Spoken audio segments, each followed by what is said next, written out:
Hey Bernie, I am actually here outside the Temple for the Church of Jesus Christ of Latter-day Saints, and this is what I would call the somewhat calm after the storm.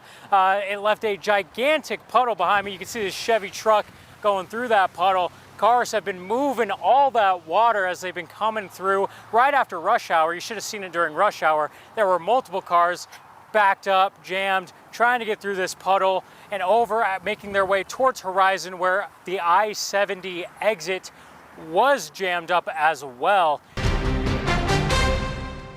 Thank you for joining us this evening for Super Tuesday. CBS News is projecting former President Donald Trump is the winner of the Republican presidential primary here in Colorado.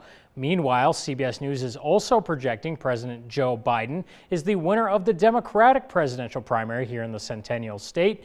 Good evening. Thank you for watching KREX 5 News. I'm Chad Roderick. Now let's take a closer look at those Colorado races in this year's Super Tuesday. Now looking at the Republican race in Colorado, Trump, now all these numbers are not final, ladies and gentlemen, keep that in mind, but Trump currently leads Nikki Haley 63% to 33%. Now if we look at the Democratic race in the state, Joe Biden is leading 84% to the next closest candidate, Dean Phillips, who has 3%. Many Mesa County residents noticed a plume of smoke rising into the skies of Grand Junction this afternoon. Firefighters responded to a brush fire behind Bananas Fun Park on the other side of the river. Our Jessica Livingstone now joins us live from the scene with more details on the incident. Jessica, what can you tell us? And early this morning, a Nissan Xterra going eastbound on I-70 near mile marker 35 traveled through the median into the westbound lanes and struck a Nissan Frontier pickup truck head-on. Colorado State Patrol said the crash happened just before 5 a.m. After the crash, troopers closed westbound lanes of I-70. CSP said there was one person in each vehicle at the time of the crash. The female driver of the Frontier pickup truck was taken to the hospital with serious but not life-threatening injuries. And overnight, one is dead and another taken to the hospital after a Ford Focus struck a tree at Canyon View Park. Excessive speed may have been a factor as the front end of the car noticeably folded around the tree. First responders administered CPR on one occupant. Unfortunately, they were declared deceased at the scene. The other occupant of the vehicle was treated for smoke inhalation and sent to the hospital. According to our sources, officers found a shotgun or rifle in the back of the vehicle. It is unclear if the firearm has any relation to the crash. It is currently under investigation. Several witnesses who reported seeing a man shoot a gun at another man following an argument. Detectives were able to view surveillance footage from the VA hospital nearby. The video showed a man in black shorts and no shirt point what appeared to be a black firearm at another male running to the south. The video also appears to show the suspect picking up the casing and heading back to the Frontier Motor Lodge apartments. Officers tried to contact the suspect, but he was uncooperative, and GJPD SWAT responded to assist. North Avenue between 19th and 23rd Streets closed while officers continued to contact the suspect. After a lengthy standoff, GJPD crisis negotiators were able to speak with the suspect. He eventually came out and was taken into custody without further incident.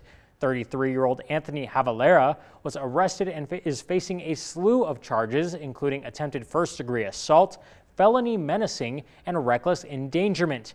Now, it's every kid's dream to catch a foul ball at a baseball game, but there's an average of 50 foul balls at every Major League Baseball game. But at JUCO, you'll very rarely take a foul ball home. Usually a volunteer will come and fetch that foul ball from you.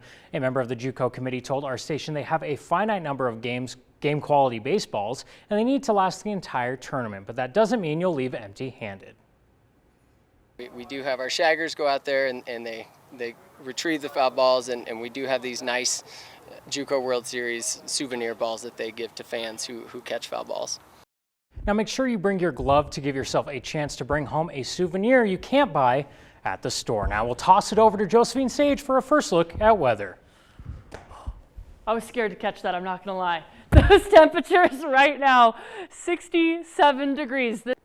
Now, before we go, Josephine, it's not an ostrich, but an emu on the loose in Weld County. Animal control officers responding to a bizarre call today for the giant bird in the roadway. Officers used their contain and capture skills to get the emu into a nearby fenced yard. And since the sight is so unusual, someone driving by spotted the emu and told deputies who he belonged to. The bird, whose name is Buddy, was later loaded into a trailer and taken home. Now, Josephine, what do you think about this emu on the loose? I think it's great. He got to go on a little walk, but I do have to ask you, what are you going to do if you come across an emu? I'm going to get big, real big, and hopefully I can scare it off, kind of like a black bear, you know? That's what I don't think that's how emus get scared away. I know, it'll probably just beat me up. He could be your friend, too. I don't know. He could be. His name's Buddy, so maybe he'd be my buddy. That's what I was saying.